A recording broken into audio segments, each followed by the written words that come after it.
Hi hello மகிழம் channel பார்க்குற எல்லாத்துக்கும் முதல்ல என்னுடைய வணக்கங்க. இன்றைக்கி நம்ம சேனலில் என்ன பார்க்க போகிறோம் பார்த்திங்கன்னா, குழந்தை வர வேண்டி நாங்கள் எந்தெந்த கோவிலுக்கு போனோங்கிறது தான் இந்த வீடியோவில் ஃபுல்லாக நான் உங்களுக்கு சொல்ல போகிறேன்.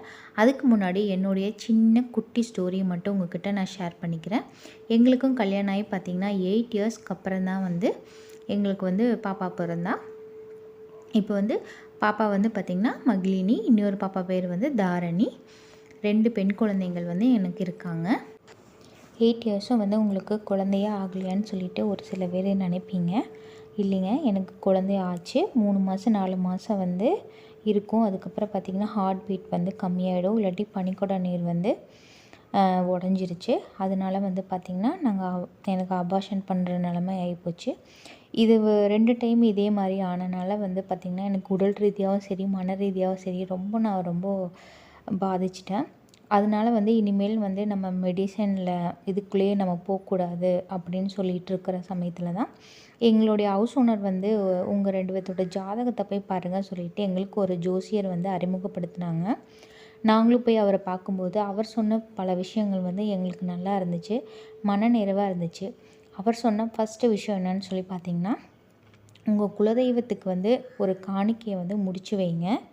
2வது பார்த்திங்கன்னா, ஏதாவது அன்னதானம் பண்ணுற ஒரு கோவிலுக்கு பார்த்திங்கன்னா மஞ்சள் பூசணி, அதாவது அரசாணிக்காய் சொல்லுவாங்க இல்லைங்க, அந்த மஞ்சள் பூசணியை தானம் பண்ணுங்கள். உங்களால் முடிஞ்சது முழு மஞ்சள் பூசணி தான் நீங்கள் தானம் பண்ணணும். வெள்ளை பூசணி கிடையாது, மஞ்சள் பூசணி. நம்ம அரசாணிக்காவும் சொல்லலாம் அதுக்கு பேர். அதை நீங்கள் தானம் பண்ணுங்கள் அப்படின்னு சொல்லிட்டு எங்களுக்கு இந்த ஒரு கோவில் சொன்னாங்க. நம்ம பார்த்திங்கன்னா நேராக கும்பகோணம் போய் இந்த கோவிலுக்கு நம்ம போனோம். இது பார்த்திங்கன்னா மகாலிங்க சாமி திருக்கோவில், திருவிடைமருதூரில் இந்த சாமி இருக்குது. இந்த கோவிலை பற்றி நம்ம என்ன சொல்லணும்னு பார்த்திங்கன்னா, இந்த கோவில் 4 கோபுரம் இருக்குங்க. இந்த ராஜகோபுரம் இருக்கிறது தான் கிழக்கு வாசல். நம்ம இந்த கிழக்கு வாசல் வழியாக தான் ஃபஸ்ட்டு இந்த கோயிலுக்குள்ளே போகணும். இந்த கோயிலுக்குள்ளே நீங்கள் போகும்போது பார்த்திங்கன்னா வெளியே இருந்து உப்பும் குருமிளகும் விற்பாங்க. அதை நீங்கள் உள்ளே வாங்கிட்டு போயிட்டீங்க அப்படின்னா, இங்கே உள்ளுக்குள்ளே ராஜகோபுரத்துலேருந்து உள்ளே போன உடனே நம்ம லெஃப்ட் சைடு இடது பக்கம் அங்கே பிரம்மகத்தின்னு சொல்லி ஒரு சிலை இருக்கும். நம்ம வாங்கிட்டு போன அந்த உப்பும் குருமிளகும் அந்த சாமி மேலே நம்ம போட்டுட்டு அங்கே ஒரு 3 சுற்று சுற்றிட்டு தான் அதுக்கப்புறம் தான் நம்ம போய் நம்ம சிவனையும் பார்வதியும் அங்கே இருக்கிற சாமிகள் எல்லாத்தையும் கும்பிடணும்.